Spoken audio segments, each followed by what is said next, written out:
I turned 30 on a Tuesday.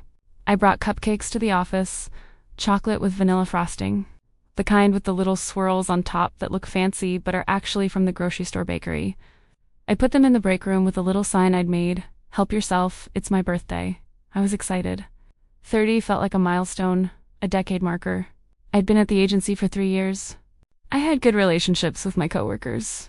I thought people would be happy for me. By 2 p.m. that same day, I was unemployed. Let me explain how that happened. My name is Sophia.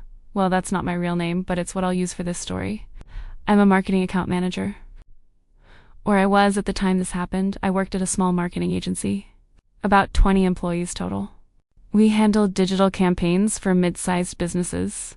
Nothing huge, nothing glamorous, but stable work, decent pay, good clients. I'd been there for 3 years. Started right out of graduate school. I was 27 when I joined. Fresh, eager, maybe a little naive about how the corporate world actually worked, but I was good at my job. I had a talent for understanding what clients wanted, for translating their vague ideas into concrete marketing strategies, for managing campaigns that actually produced results. My manager, I'll call her Monica, had been there for 5 years when I started. She ran the client services department. About 8 of us reported to her. She was professional, competent. We weren't friends exactly, but we worked well together. Or so I thought. I had one major client that I'd been managing since my first month at the agency, a manufacturing company. Mid-sized operation. They made industrial parts. Not exciting, but profitable. The owner, I'll call him Richard, had hired the agency right when I started, and he'd specifically requested to work with me after our first meeting. I remember that meeting clearly. Richard was in his early 50s. Self-made businessman, started his company from nothing. He was thorough, demanding. He asked detailed questions, wanted to understand every aspect of our strategy. A lot of account managers would have found him difficult, but I appreciated it. He cared about his business. He wanted to understand the value he was getting. We clicked. He liked my approach, my attention to detail, the way I explained things, clearly without talking down to him or using too much marketing jargon. At the end of that first meeting, he told Monica, "I want to work with her specifically. Sophia will be my main point of contact." Monica had smiled and agreed. Of course, Sophia is excellent. That was 3 years ago. The account was worth $600,000 annually. Not our biggest client, but one of our most reliable. Richard renewed every single year without hesitation. He trusted me. We had a good working relationship. And that trust was important, because Richard didn't trust easily. He'd been burned by other agencies before us. He'd told me stories about marketing firms that overpromised and underdelivered. Agencies that tried to upsell him on services he didn't need. Consultants who seemed more interested in their commissions than his actual business results. So, when he found someone he could trust, he valued that relationship. He told me once, "You're the first marketing person who's ever made me feel like you actually care about my business success, not just your agency's bottom line." I did care. That wasn't an act. I genuinely wanted my clients to succeed. I stayed late when campaigns needed attention. I answered emails on weekends. I went the extra mile, not because I was trying to impress anyone, but because that's how I approach my work. Monica knew this. She knew Richard valued me specifically. In client meetings, Richard would thank the team, but he'd always single me out. "Sophia's been instrumental in our growth this year," he'd say. Or, "I really appreciate how Sophia handles our account." Monica would smile. Say, "We're so glad you're happy with our service." But I started noticing, maybe 6 months before my birthday, that something had shifted. It was subtle at first. Small things. Monica started wanting to be CC'd on every email I sent to Richard. She'd never required that before. She started sitting in on our client calls. She'd always joined the quarterly reviews, but now she wanted to be on the weekly check-ins too. I thought maybe she was just being more hands-on. Maybe there was some internal review happening.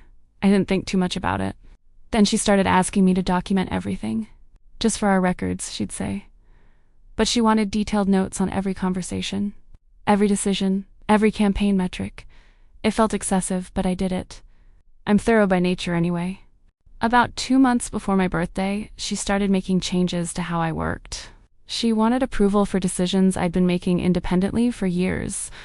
Campaign budgets I'd normally allocate myself. Now, they needed her sign-off. Content strategies I'd developed with Richard. Now Monica wanted to review them first. It was frustrating, but I adapted. I told myself she was just under pressure from upper management. The agency had brought in a new CEO about a year earlier. He was more corporate, more focused on processes and efficiency. Maybe this was just the new way of doing things.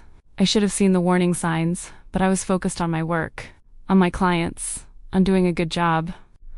My birthday was on a Tuesday, November 12th. I'd mentioned it to a few coworkers the week before. Nothing major, just casual. Conversation. Oh, my birthday's next Tuesday. I might bring in some treats. I wasn't planning anything big. No party.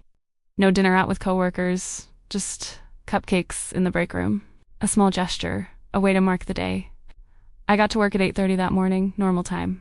I put the cupcakes in the break room with my little handmade sign. Some coworkers saw them and smiled. Happy birthday. A few people stopped by my desk throughout the morning. Cards, small gifts, nothing major, but it was nice. It felt good to be appreciated. I had a normal morning, emails, a client call at 10. Some campaign analysis work. Richard and I had a big campaign launching the next day. I was feeling good about it. Everything was on track. At 1:55 p.m., I got a calendar notification. Meeting with Monica, 2 p.m., conference. Room B, no agenda, no context. Just quick meeting. I saved my work. Grabbed my notebook. Walked to conference room B. Monica was already there. So was Jennifer, our HR director. That's when my stomach dropped. When HR is in a meeting that wasn't planned, it's never good news. Have a seat, Sophia, Monica said. I sat. My heart was already racing. But I kept my face neutral, professional. We need to talk. About your position, Monica began. She had notes in front of her. This was prepared. Rehearsed. The agency is going through some restructuring, she continued. We're consolidating roles, making operations more efficient. I knew where this was going, but I let her finish. Your position is being eliminated, she said. Effective immediately. Today will be your last day. We'll need you to turn in your badge. And pack your things by 5 p.m., effective immediately. The phrase hung in the air. Why? I asked. My voice was steady, but my hands were shaking slightly. I put them in my lap so she wouldn't see. It's a business decision, Monica said. We're restructuring.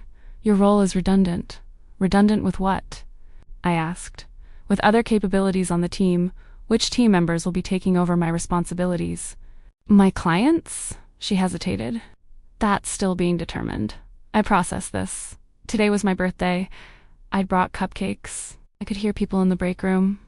Someone had started singing, "Happy birthday to you." They'd found the cupcakes. They were singing to me while I was being fired.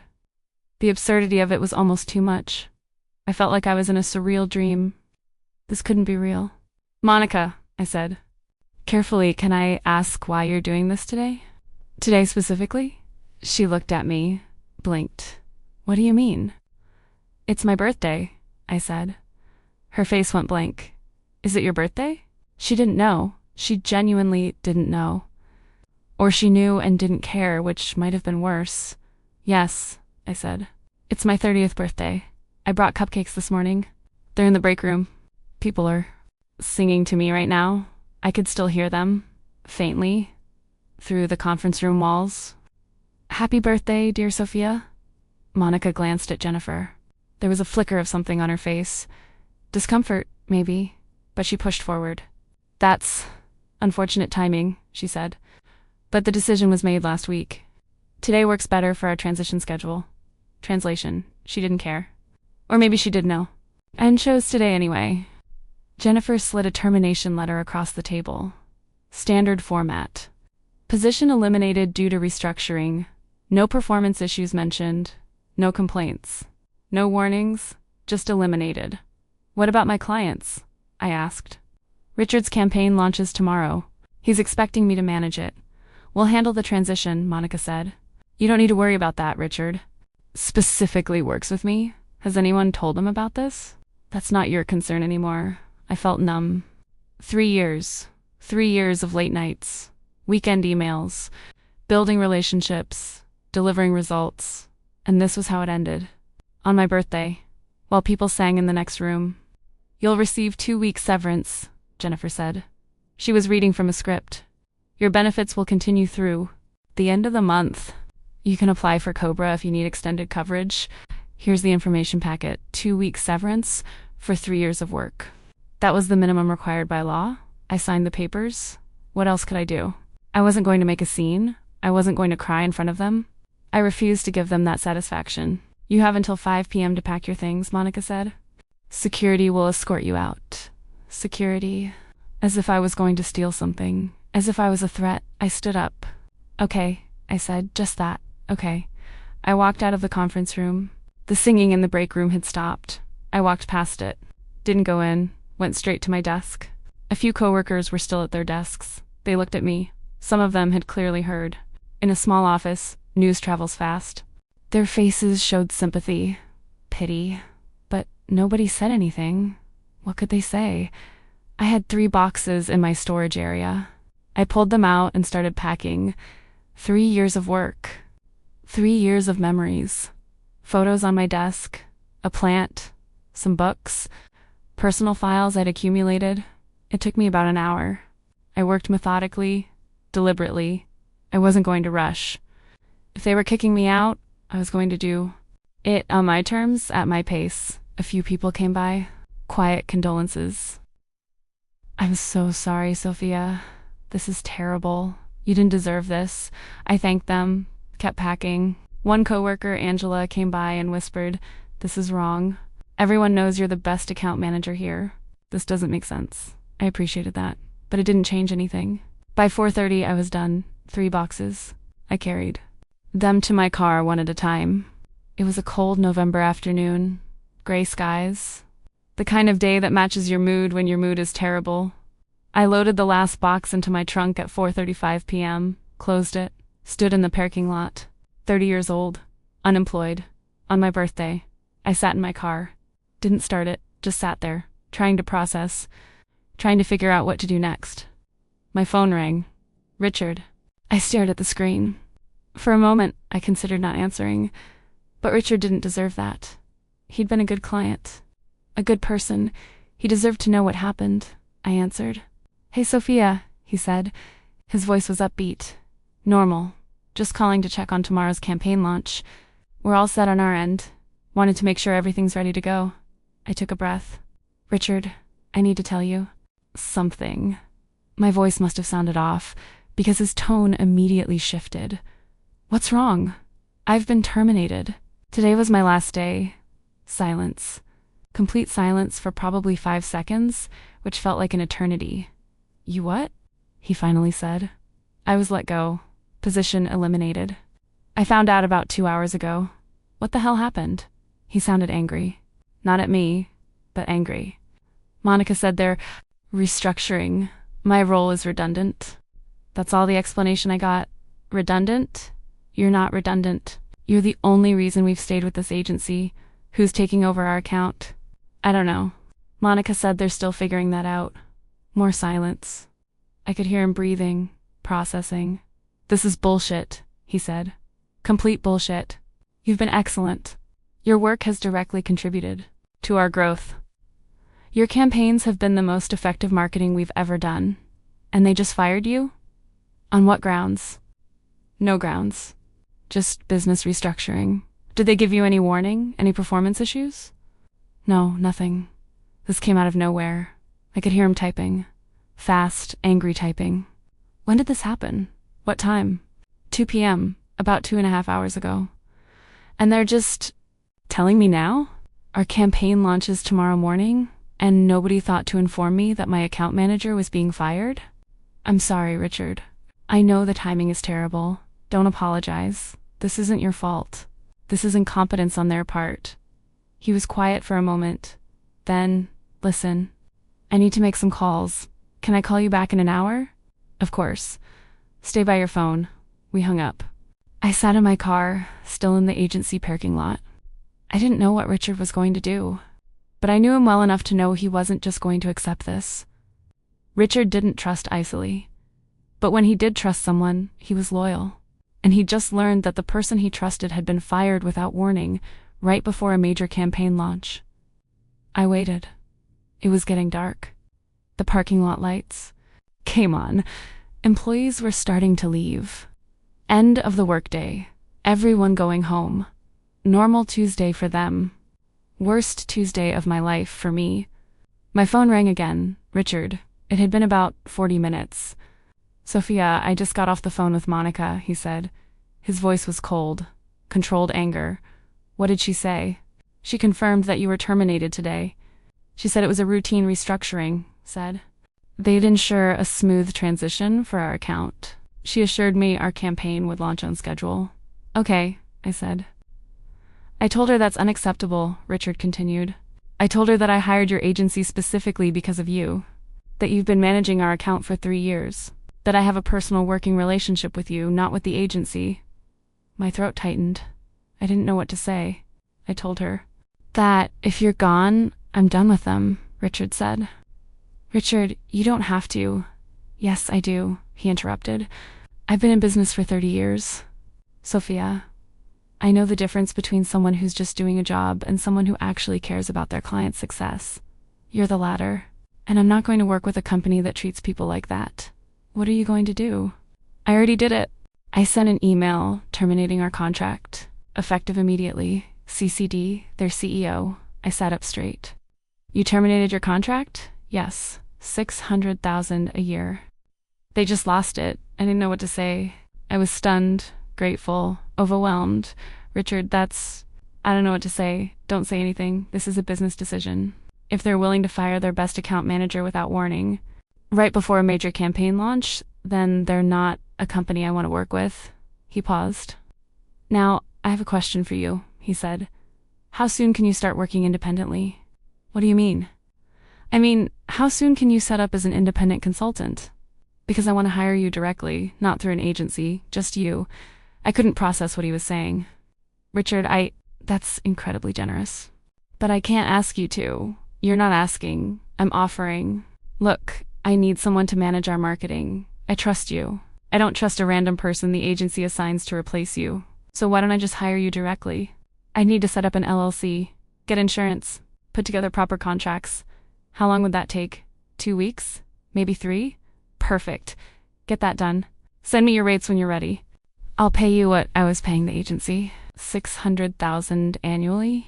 You keep it all. $600,000 annually. Directly to me. I couldn't speak. Was overwhelmed. Grateful. Shocked. Richard, don't thank me, he said. This is business. You do excellent work. I'm happy to pay you for it. And frankly, I'd rather that money go to you than to an agency that clearly doesn't value its people. We talked for a few more minutes. Logistics. Next steps. He said he'd send me an email confirming everything. Said to take my time setting things up properly. When we hung up, I sat in my car. It was fully dark now. The parking lot was mostly empty. I'd been fired on my 30th birthday. The worst thing I could have imagined. And in the span of 2 hours, I'd been offered a $600,000 consulting contract. I drove home. Didn't know whether to cry or laugh. Felt like doing both. I ordered takeout. Thai food, my favorite. Sat on my couch and tried to process everything that had happened. My phone buzzed. Text from Angela, my former coworker. Monica just got called into the CEO's office. She looked upset. Rumor is a major client pulled their contract. Is that your client? I replied, yes. Holy shit, what? Happened. He wasn't happy about my termination. 3 dots. She was typing. Then, good. She deserves it. This whole office knows this was wrong. I appreciated that. But I was too exhausted to feel vindicated yet. I spent the next 2 weeks setting everything up. Registered an LLC, got business liability insurance, opened a business bank account. Consulted with a lawyer about contract structures. Did everything properly. I wanted this to work. I wanted to build something real. Richard was patient. He said his team could handle things internally for a few weeks. He trusted me to get set up right. I sent him my contract terms after 2 weeks. Standard consulting agreement. $600,000 annually, paid monthly, for weeks' notice for termination on either side. He signed it within an hour, sent it back with a note, looking forward to working with you officially. Meanwhile, I heard through my former co-workers what was happening at the agency. Richard's email terminating the contract had gone to the CEO. The CEO had immediately called Monica, asked why they'd lost a $600,000 client. Monica tried to explain, said it was just unfortunate timing, said I'd been terminated for legitimate business reasons, said they'd transition the account smoothly. The CEO asked what those legitimate business reasons were. Monica couldn't articulate any, because there weren't any. The CEO pulled my personnel file. 3 years of positive performance reviews. No disciplinary actions. No complaints from clients. Just consistent, excellent work. He called Richard directly, tried to smooth things over. Asked what had happened, Richard told him. I'd been his primary contact for 3 years. That I'd been excellent. That firing me without warning, without consulting him as the client, right before a major campaign launch, was unprofessional and showed poor judgment. Richard also mentioned that he'd offered me an independent contract, that he trusted me specifically, not the agency. The CEO was reportedly furious. He looked into Monica's department more closely, found other issues, high turnover, other instances of poor decision-making, complaints from employees about her management style. Monica was put on a performance improvement plan. Then, 2 weeks later, she was asked to resign. I found this out through Angela, who was still at the agency. She texted me, "Monica's gone. CEO asked her to leave. Word is it's because of what happened with you and Richard." I didn't feel triumphant. I didn't celebrate. I just felt a strange sense of closure. Monica had made a decision. Fire someone for reasons she couldn't adequately explain on that person's birthday, without considering the impact on clients or the business. And there were consequences. Natural consequences. She lost a major client, lost credibility with the CEO, eventually lost her job. I didn't cause that. Her decisions caused that. I launched my independent consulting business 3 weeks after being fired. Richard was my first client. $600,000 annually. Same work I'd been doing. But now I was working from home, setting my own hours, keeping all the revenue. Within 2 months, I had another client, a referral from Richard, a company in a similar industry. They needed marketing help. Richard had recommended me.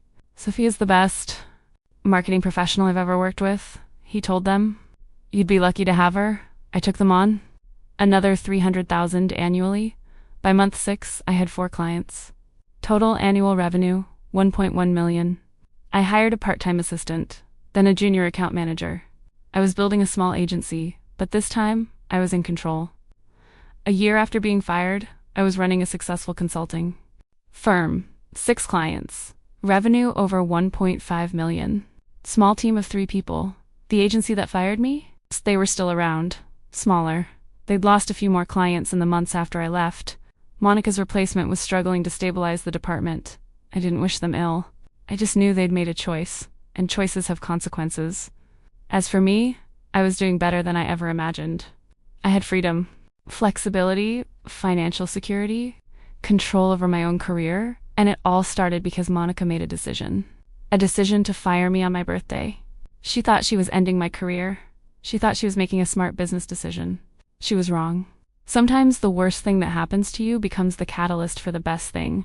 I didn't believe that at the time. Sitting in my car on that cold November evening, unemployed on my 30th birthday, I felt like my world was ending. But Richard's phone call changed everything. Not just because of the contract, but because it reminded me that my value wasn't determined by my employer. My value was determined by the quality of my work and the relationships I'd built. Monica couldn't see that. She thought she had all the power. She could fire me, and everything would continue as normal. But power isn't just about titles. It's about relationships, trust, the value you actually provide. I had relationships. I had trust. I had value. And when Monica tried to eliminate me, those things didn't disappear. They just transferred to a new context. Looking back now, 3 years later, I'm grateful for what happened. Not grateful that Monica fired me, but grateful that it forced me to recognize my worth. Grateful that it pushed me to build something better. My consulting firm now has 8 employees. We work with 15 clients. Annual revenue is close to $3 million. I've built something I'm proud of, something sustainable, something where I control the culture and values, and Richard is still my client, still my biggest supporter. Still the person who believed in me when I needed it most. We had coffee last month. He mentioned that meeting 3 years ago, the one where he'd called me right after I was fired. Okay. I didn't do that just to be nice, he said. I did it because it made business sense. You were excellent at your job. Why would I want to work with anyone else? I appreciated that, because it wasn't charity, it wasn't pity. It was a business decision, based on value, on results, on trust built over 3 years. That's the real lesson here. Your value isn't determined by your employer's opinion of you. It's determined by the work you do, the relationships you build, the results you deliver. Monica didn't see my value. Or maybe she did, and eliminated me anyway for reasons I'll never fully understand. But Richard saw it. And when given the choice between loyalty to an agency or loyalty to a person who'd delivered results, he chose the person. That's what saved me. Not luck, not connections. Just the fact that I'd spent 3 years doing excellent work and building genuine relationships. If you're in a situation where you're undervalued, where your work isn't appreciated, where you're treated poorly despite giving your best, remember this: your value exists independently of your current situation. Document your work, build relationships, maintain your standards, and know that sometimes the worst thing that happens to you, getting fired on your birthday, can become the best thing, because it forces you to recognize that you don't need them. They need you. And if they don't see that, someone else will. Monica fired me on my 30th birthday thinking she was making a business decision. She lost a $600,000 client. Within 2 hours, she lost her job within 2 months. I lost a job I thought I needed, and found a career I actually wanted. Sometimes the people who try to end your career actually start it. They just don't know it yet. Thank you for watching this story. It's one of the most personal I've told on this channel. Getting fired on my birthday was devastating at the time, but it taught me lessons I couldn't have learned any other way. If you've experienced something similar, if you've been fired unfairly, or betrayed by someone you trusted at work, or had your birthday ruined by your job, you're not alone. Drop a comment, tell me your story. I read every single one. And if you want more workplace revenge stories, subscribe to this channel. I post new videos every Monday, Wednesday, and Friday at 10 a.m. Until next time, remember, your value isn't determined by people who don't value you. It's determined by the work you do and the people who recognize it. Sometimes the best revenge is just building something better.